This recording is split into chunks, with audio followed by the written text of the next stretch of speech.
WCBI News at 6 starts now.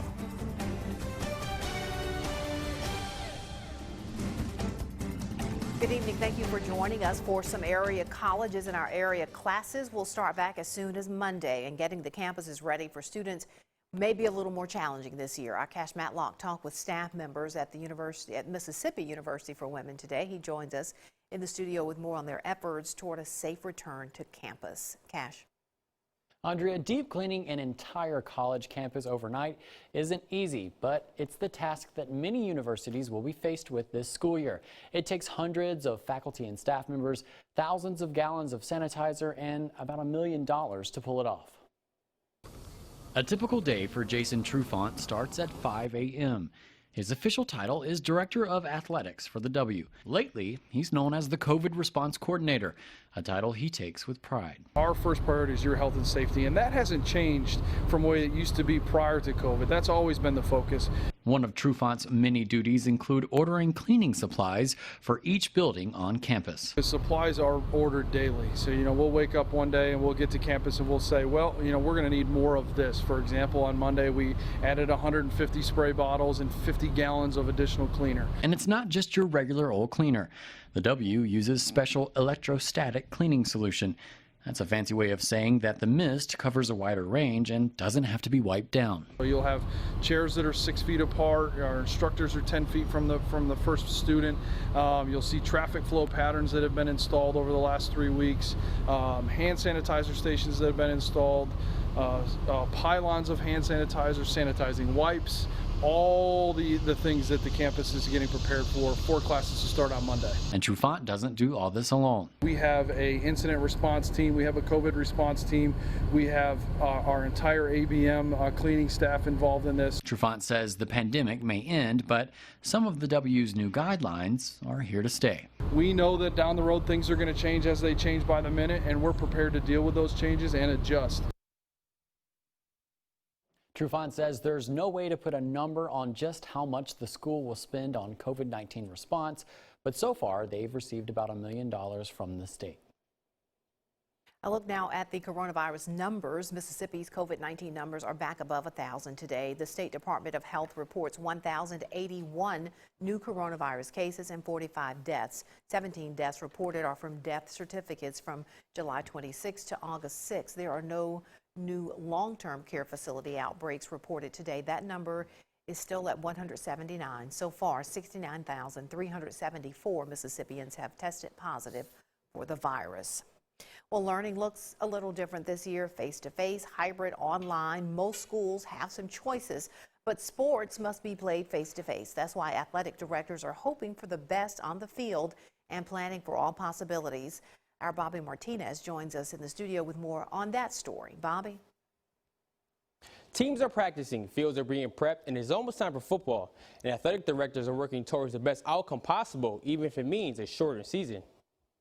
Things are changing. We learn more and more about the virus each day. Starkville, Mississippi. We understand how big of a role sports plays here. A city that loves high school sports. But this year, ticket sales are up in the air, and booster clubs may watch from the sidelines as coaches and players navigate a season of health hurdles. Greg Owen, who took over as the Yellow Jackets athletic director in June, says they are preparing for fall sports to take place. Each day, we started in June, and each day preparing. So we just take it day by day. Right now we have a plan to ensure safety for our kids as they work out, all of our student athletes, and so we're focusing on winning each moment, each day. That means focusing on the present and the student, even if sports shuts down. The first thing a lot of people think about is the monetary deal, but that is not the most important thing. The most important thing for us is to, be able to provide an avenue for our student athletes to display their talents, but most importantly to do it in a safe way. Owen remains positive because he knows how much sports means to not only the student athletes, but also the community. Sports has always been a unifier. And there's no better time than a time now for us to come together as everybody in our community. And there's no better way than sports. It's a great unifier. Owen also credits the Mississippi High School Activities Association for helping to create a safe plan for student athletes this year. All right, Bobby, in our studio with that story. Well, the show will not go on for another popular fall festival in North Mississippi. Organizers of MACON's Dancing Rabbit Festival have decided to cancel the 2020 event. Community members came to, or rather committee members came to the decision after consulting with city leaders, the Noxubee County Board of Supervisors, and the county's emergency management director. In a press release, the committee said, quote, the health risks of a pandemic far outweigh the enjoyment of a one-day event. Organizers plan to host the festival next year. More showers and storms around the region this afternoon. We still have some cloud cover associated from those that moved on through earlier, and we still actually have some rain on radar. But let's take a look at our Alpha Insurance Camera Network here in Louisville, Columbus, Tupelo, and Vernon. You can see the overcast conditions. We've had some downpours, temperatures really all over the place right now. Around Aliceville, a pretty good thunder shower and some lighter but steadier rain here in Lowndes and Noxubee counties. A little bit of lightning in that, and a few showers trying to fall apart here now to the northwest Pontotoc and near Bruce, and a little thunder shower near Fulton. So that's what we have. Some spooky looking clouds earlier. That was near Eupora. So as we go throughout the course of the evening, fairly quiet it looks like, but we may start to see a little bit more activity regenerate later tonight, and that will carry over into tomorrow. Lows in the 70s here. Your full forecast in just a few minutes. The family of a Columbus man missing for almost a month now is pleading for information. 39-year-old James Ryan Taylor was last seen July 14th. His mother says he left home after having dinner. Police say he was driving a silver Ford Fiesta. Taylor was wearing a white t-shirt and jeans. He's around 175 pounds and has brown hair and blue eyes. The car he was driving has the tag number LTE 7723. If you have any information on James Taylor, any information that could help police, call Crime Stoppers. A teenager wanted for some serious crimes in Pennsylvania is arrested in Lowndes County. U.S. Marshals and Lowndes County deputies arrested 17-year-old Mason Galbraith Tuesday. Galbraith was wanted in Erie, Pennsylvania for 2 counts of attempted murder and 6 counts of aggravated assault. Law enforcement got a tip that Galbraith might be in this area. He was arrested after being spotted at a business in Columbus. Lee County investigators say a child caretaker they were searching for after a toddler tested positive for methamphetamine has been arrested. 47-year-old Paul Leathers and 35-year-old Cassie Neely reportedly took care of the child. Neely was arrested on July 4th, or rather August 4th, but it took investigators some time to find Leathers. This investigation started after deputies got a tip that a 3-year-old had tested positive for methamphetamines and meth. Investigators say all the children were taken from the Plantersville home. Investigators say both Neely and Leathers have a lengthy criminal past.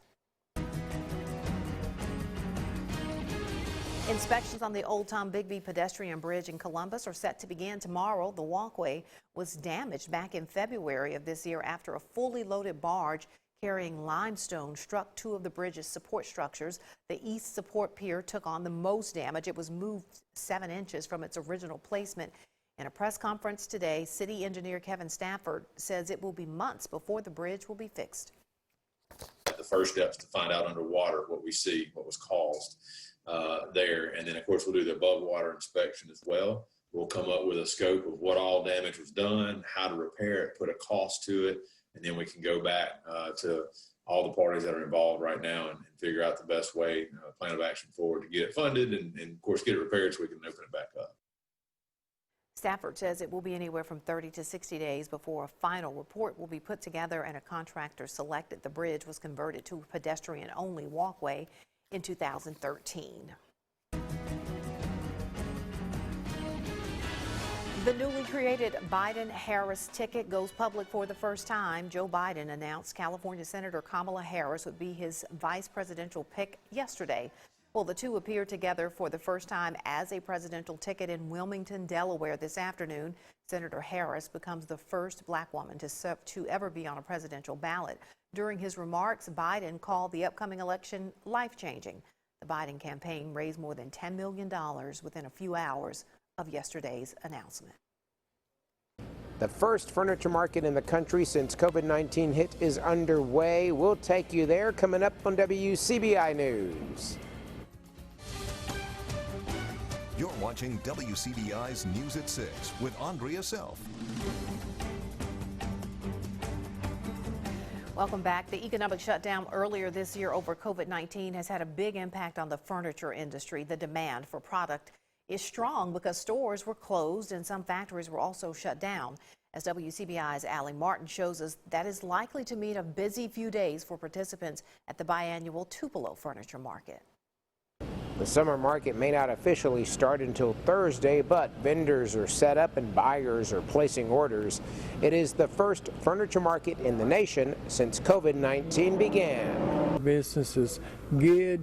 People are shopping and looking for product. Fortunately, with the stimulus money, business has been good since we opened up. Jimmy Dover owns Dover's Mattress Closeout Center. All 3 of his stores in Alabama were shut down for 5 weeks. But now he says it's been a challenge to keep inventory in his stores. All you have to do to raise and lower your base is say, hey Siri. There are about 200 vendors registered for this show.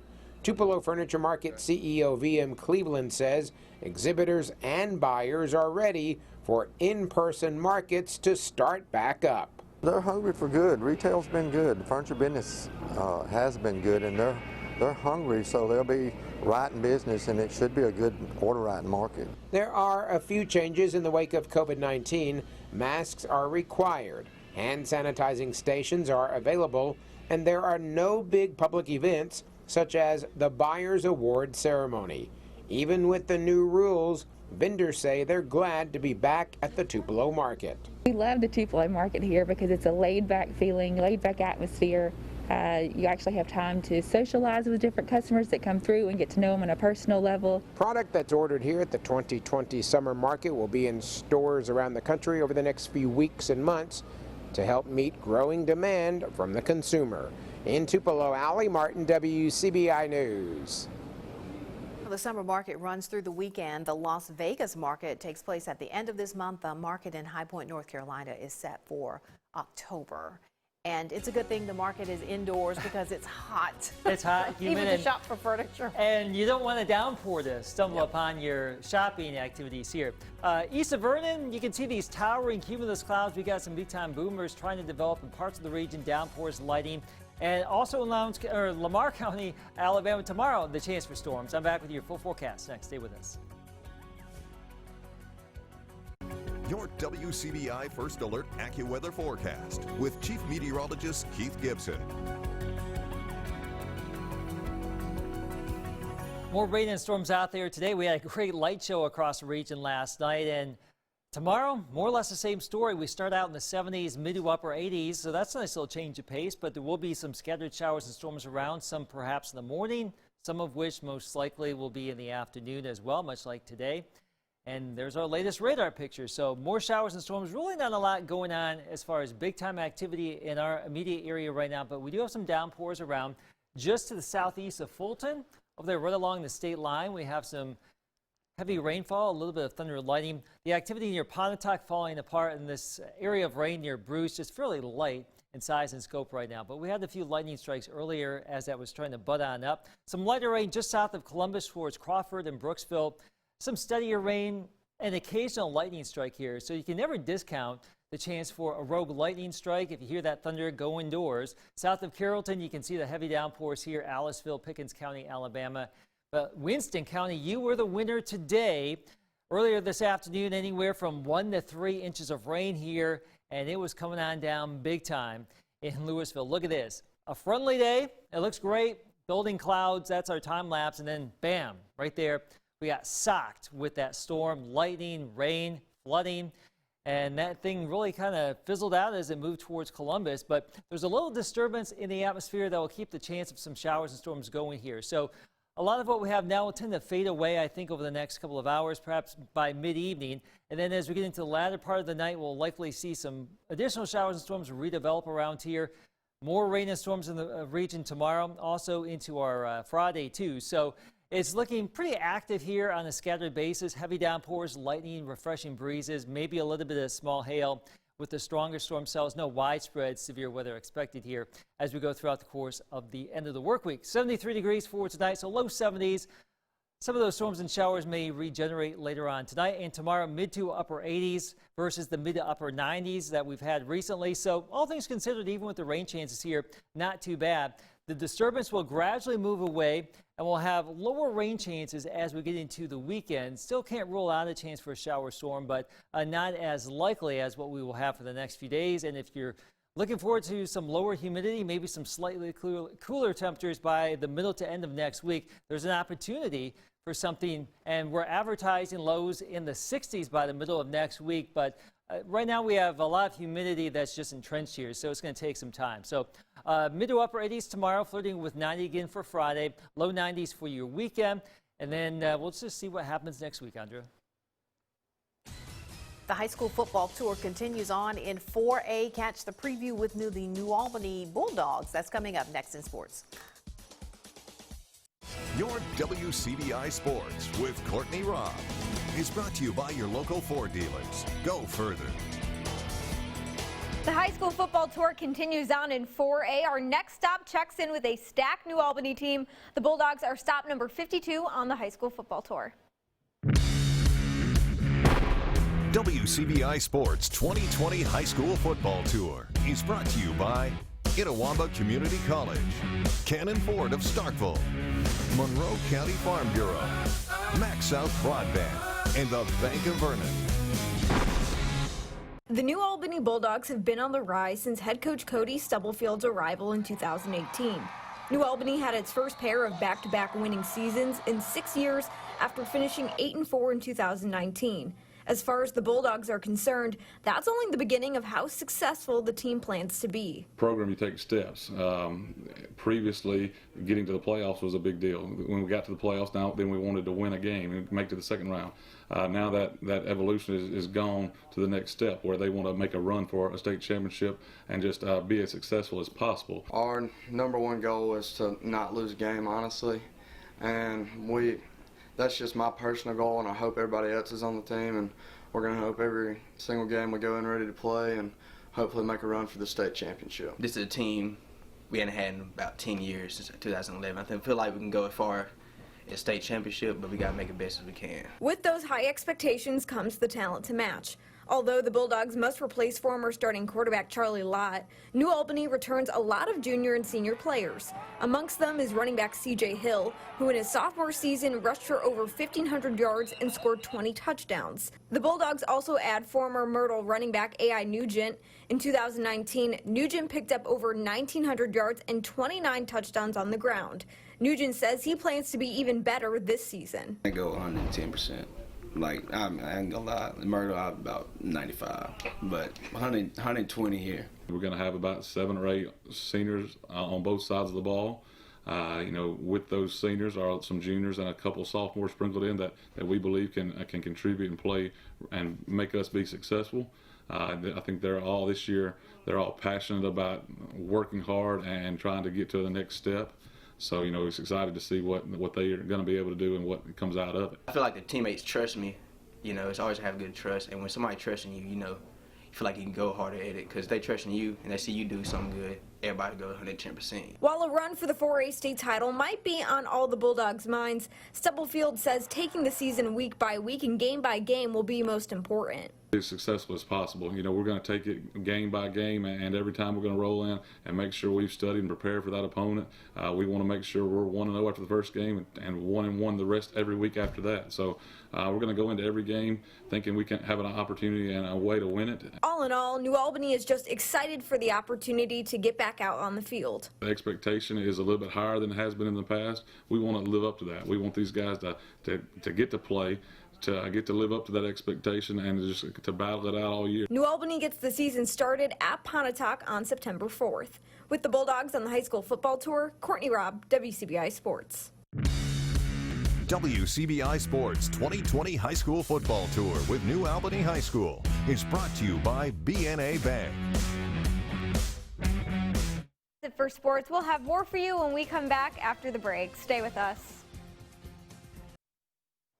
Well, a lot of businesses, as you know, have been affected during this time, but some have actually seen an increase in business. You've probably seen these colorful signs around town in people's yards or outside businesses. Sign businesses are busy making celebration signs for drive-through celebrations, hospitals, and social distancing signs for restaurants. Owners of a couple of North Mississippi sign shops say they are thankful for their customers and all the extra work they're getting to do.